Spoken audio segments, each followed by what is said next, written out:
My husband said I should lose the baby weight before he takes me out in public again. So I went out with his best friend. Our daughter was 4 months old.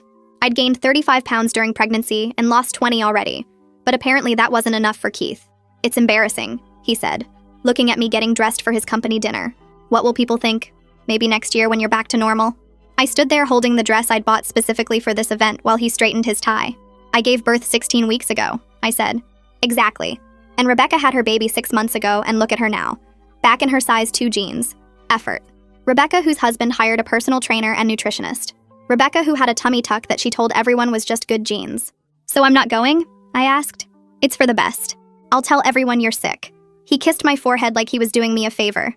"Order whatever you want for dinner. Just try to make healthy choices." After he left, I sat on our bed crying until the baby woke up.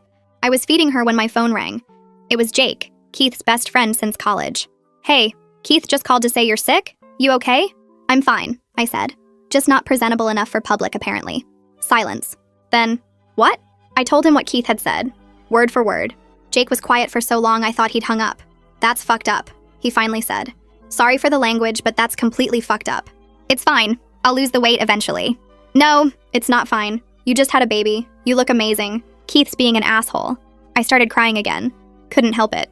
"Listen," Jake said. "I was going to skip the company thing anyway. Want to get dinner? You and the baby?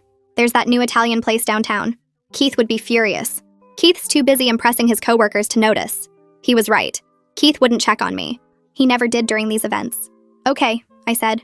"Pick me up in an hour." I put on the dress I'd bought. It fit perfectly. Not like before the baby, but it wasn't supposed to. I curled my hair, did my makeup, looked like myself for the first time in months. Jake showed up with flowers. "You look incredible," he said, and he meant it. I could tell. The restaurant was beautiful. White tablecloths, candles, the kind of place Keith always promised to take me but never did. Jake had made a reservation and they had a high chair ready for the baby. "Keith's an idiot," Jake said after we ordered.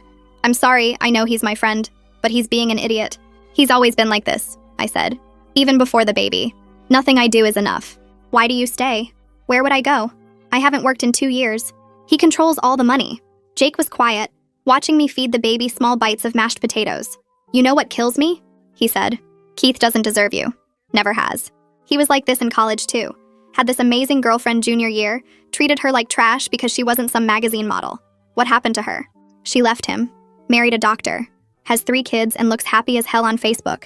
Keith still stalks her page. We talked for 2 hours. About books, movies, life before I became invisible in my own marriage. Jake told me about his divorce, how his ex-wife had affairs, but somehow made him feel like it was his fault.